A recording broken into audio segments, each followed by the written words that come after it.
कवि सम्मेलन देख देख के घर की शीला देवी को शेरो शायरी का बुखार चढ़ गया था। अब वो सीधे मुंह किसी को जवाब ही नहीं देती थी।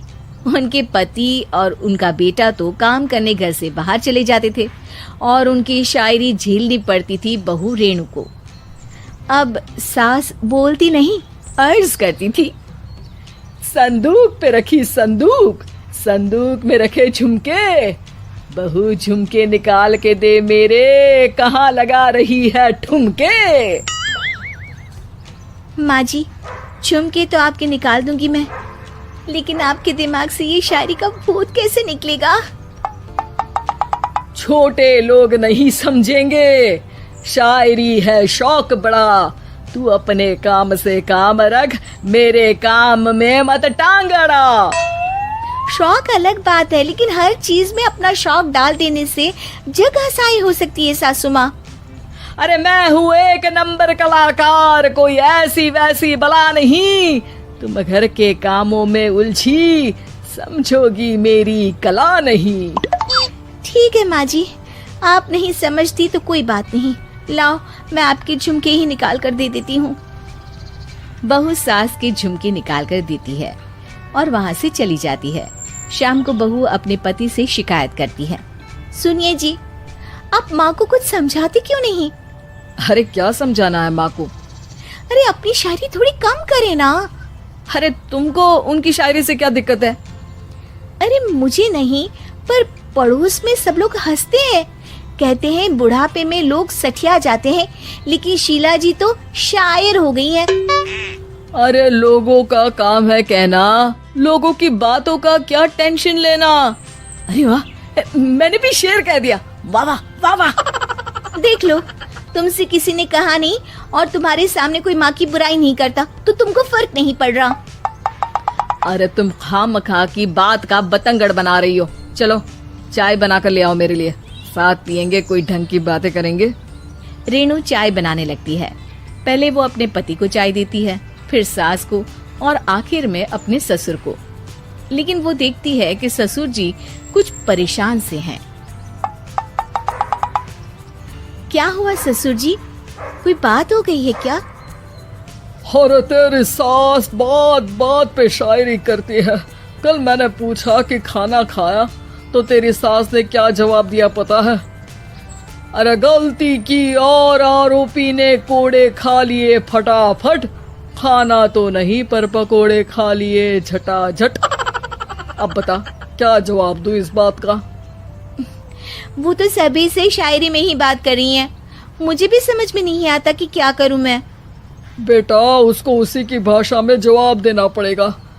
मैं तो आम बातचीत में भी उसके सामने कुछ नहीं बोल पाता, शायरी में क्या बोलूंगा भला।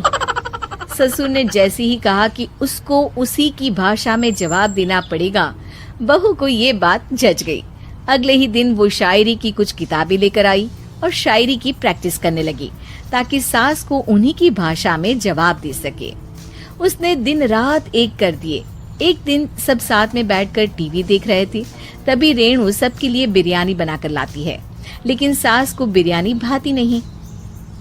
कौवा करता काऊ काऊ, चिड़िया बोलती ची ची, इतना खराब बिरयानी बनाई है कि मुंह से निकले छी छी।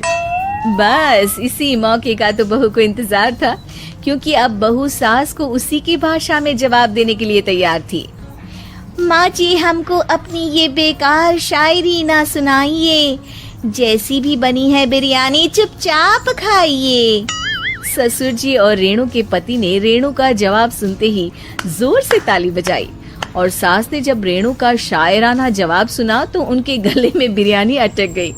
बहू ने एक और शायरी का तीर छोड़ा। शायरी में बहू के सामने सास हो जाएगी ढेर, क्योंकि सास मारेंगी एक शेर तो बहू मारेगी 1.25 शेर। सास को छोड़ के सब वाह वाह करने लगते हैं। आज पहली बार सास को नहले पे दहला मिला था और रेणु ने सास का मुंह चुप करा दिया था। अगले दिन रेणु का पति उससे कहता है, अरे वाह, तुमने तो माँ की बोलती बंद कर दी, मजा आ गया। अब मेरे लिए कुछ बना दो, खाकर मैं काम पर चला जाऊं। शायरी ही है मेरा जीवन, वही करूंगी जी भर के। नौकरानी रख लो कोई, काम नहीं करूंगी मैं घर के। अरे तुम क्या माँ जैसी हरकतें करने लगी, सीधे सीधे बात करो ना। हो गई कल शायरी, रोज थोड़ी ना करोगी। शीशी भरी गुलाब की पत्थर पे फोड़ दो, जो मुझे शायरी से रोके उसके कान मरोड़ दो। पति घबराकर वहां से चला जाता है और बाहर उसके पिताजी के पास जाकर बैठ जाता है।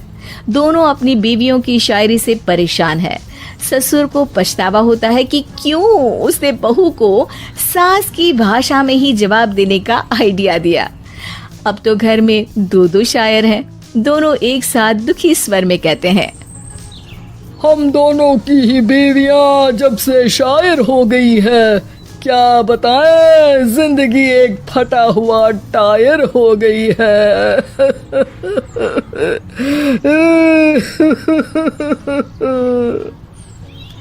हम दोनों की ही बीवियां जब से शायर हो गई है, क्या बताए जिंदगी एक फटा हुआ टायर हो गई है।